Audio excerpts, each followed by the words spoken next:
Na mambo vipi? I wish nionyeshe namna nimeweza kupata hii intraday trade ya gold. Nataka nionyeshe ndani ya dakika 5 namna gani nimeweza ku catch up this trade hapa. Cha kwanza nitahama kwenye server, naende kwenye server nyingine, maybe Forex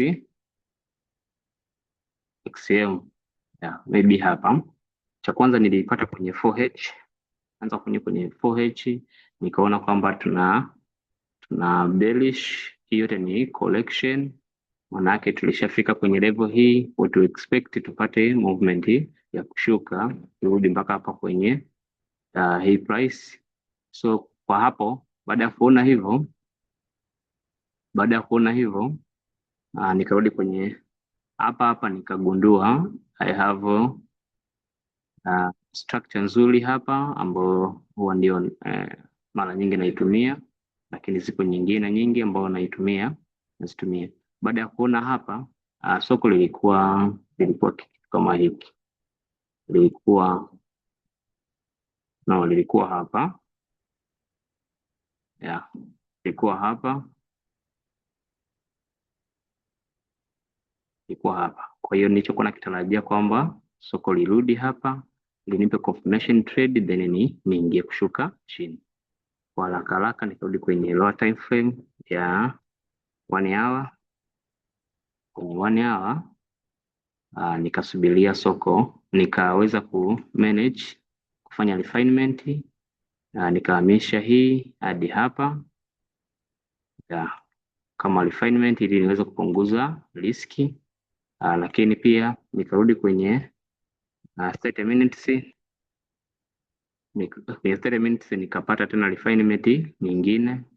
Kwa hiyo nikasema okay, let me wait market initengenezee confirmation hapa, ikishanitengenezea niweze kusell. Kwa hiyo nikaja kwenye lower time frame, ilikuwa lower time frame ya 10 minutes. 10 minutes ndio nilipoweza kupata trade. Niliwezaje kupata trade? Baada ya kuona hii trend tayari nasubiria hapa inipe confirmation hapa ili niweze kuingia sokoni. So kwa haraka nikaweza ku wait soko limefikaje. Soko ilijofika hapa halikuweza kunitengenezea. Nilitarajia kwamba lije nitengenezee hapa alafu litengeneze break ya structure huku juu, lakini haikuweza, ila nikapata confirmation kwamba tayari baada ya kufika kwenye area yetu ikaanza kutengeneza lower lows, lower highs, lower lows, lower highs, then tengeneza lower lows. Kwa hiyo hii ni validation ya kwanza, lakini tuna price level ya pili ambazo zina validate hii trend ya bearish ambayo ndio lengo letu la kuweza kutafuta setup hapo. So baada ya hapo nikaweza kumaki hii price level ya kwanza kama confirmation trade, kama endapo nitaona structure imefika hapa, lakini ndicho kilichofanyika. Nikaona okay, nikaweka take profit entry yangu, sell limit yangu nilikuwa nimeweka hapa kwenye price level hapa, lakini stop loss yangu ilikuwa ni hapa exactly. Kwa hiyo ndio entry yangu. Stop loss yangu ilikuwa ndio hii red line, na ndicho kilichokuja kufanyika hapo kama confirmation entry. Take profit na expect nije niipatie hapa kwenye hii gold, nije niipatie hapa. So this is how I managed to get a trade ya gold. Until now movement yake si mbaya, tunaona until now si mbaya.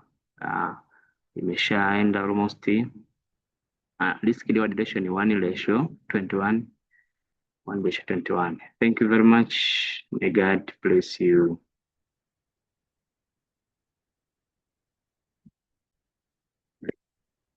Unaweza kupata hii setup ya gold kwa sababu ni intraday trade, na expect nisubirie hapa kitu gani kitatokea. Kama kuna mazingira ambayo yatanisababisha kwamba ni hold soko until down, kwa sababu kwenye high time frame tumeona kwenye 4H. Kwenye 4H tumeona still we have good chance soko kuja kutafuta mazingira ya huku chini ya mpaka huku chini. Sasa ni kulingana na kwenda kwa nafanya assessment, tuangalie soko linafikaje huku chini. Kama linaonyesha mazingira ya kurudi, will not hesitate to be back. Maybe hapa, no, this is area ambao matazamio yangu yote nakuwa naangalia.